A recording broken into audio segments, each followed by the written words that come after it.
Welcome to One Take Old Movie Reviews. I'm Barbara. And I'm David. Okay. And tonight we are reviewing the 1941 film called The Maltese Falcon. And with this movie, we decided we're going to do a series of Humphrey Bogart movies.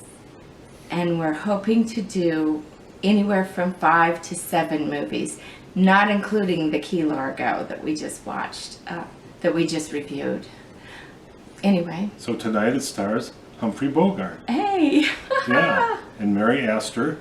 Yes. Peter Lorre, Sidney Greenstreet, and Ward Bond.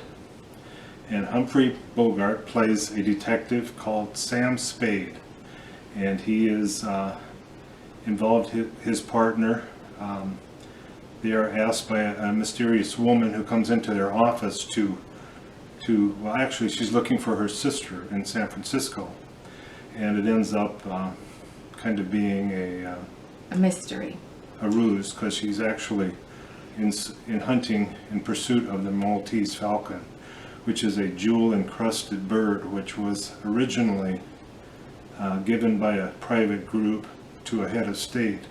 And in the process, somewhere along the line, it was stolen or hijacked. Hundreds of years ago, that they gave it to a king, I think, and it was stolen by pirates as it was being shipped to the king. So. And so the movie revolves around the pursuit of the Maltese Falcon. But Sam Spade doesn't know that for a long time, and he's not sure what's going on. So. This, by the way, this was based on a 1930 detective novel by Dashiell Hammett.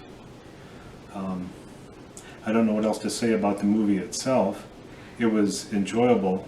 Do you have any comments? Well, Peter Lorre was in a lot of like horror movies, wasn't he? And he was kind of cute in this movie. He played a young man. And Ward Bond was the Detective Tom, and he was the wagon master of the TV show Wagon Train, if anyone remembers that. Okay. Yeah. And this film actually was one of Humphrey Bogart's earliest films. It helped kind of catapult him into stardom. Mm-hmm. He had a lot of dialogue in this movie, and the Warner Brothers asked the director John Huston, they asked him to please have him speed up his delivery. So this rapid fire speech by Bogey became kind of a trademark, and it was common in detective, I think, maybe in more movies during that time period. Yeah, it was kind of cool to think that this was the first one that that set his style. And then Sidney Greenstreet, who was the fat man. He was an English actor too, and he'd starred for decades on stage, but this was one of his very first roles performing in front of a camera. He was called Fat Man. He was known as the Fat Man in this movie. But an interesting thing was that name was adopted as a code name for the bomb that was dropped on Nagasaki on the 9th of August 1945. Yeah. So, something else I learned. You keep going, buddy. 2 Maltese Falcons were actually used in the filming of this movie, because the first one was accidentally dropped and broken by Humphrey Bogart on the set. So they had to have a second one. And they weighed 45 pounds. Yes. And actually one of the Maltese Falcon props that was used became very valuable, and in fact sold in 2013 for $4 million.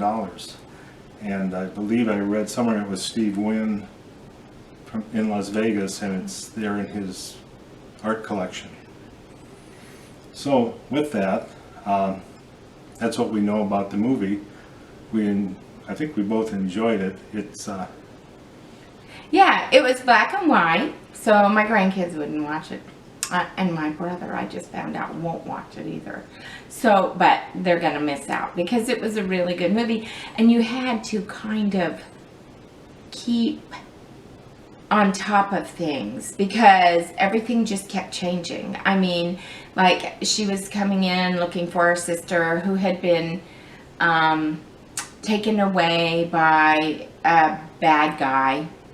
And it turns out, you know, that the bad guy that she was trying to get them to follow was really her partner in crime, I suppose. I don't know. Anyway, and it does have a really kind of a surprise ending because Humphrey Bogart fell in love with Mary Astor, who I believe she was a star of the silent movies, I think, before this. But anyway, I think she was. Mm-hmm. Anyway, I'm not going to say that that's exactly right, but I think she was a silent movie star too. That brought up another point, I think, too, and I read somewhere somebody else in a review had my same concern, is that you never really know for sure whether Sam Spade is interested in solving this for the people who hired him, or whether he was actually looking forward to getting the Maltese Falcon for himself. Yeah. So that was kind of. But the whole thing ended. He still was a man of integrity. The truth came out. He told the police the truth, gave them all of the money that had switched hands, and ended up, you know, being the good detective. You know, the man of integrity. So. Okay, so and with that, it's time to rate our movie for tonight, The Maltese Falcon. I liked it. Of course, I like Humphrey Bogart, and I mean, I liked it. It was a movie that I would watch again. So I'm gonna go ahead and give it a 5 because I liked it.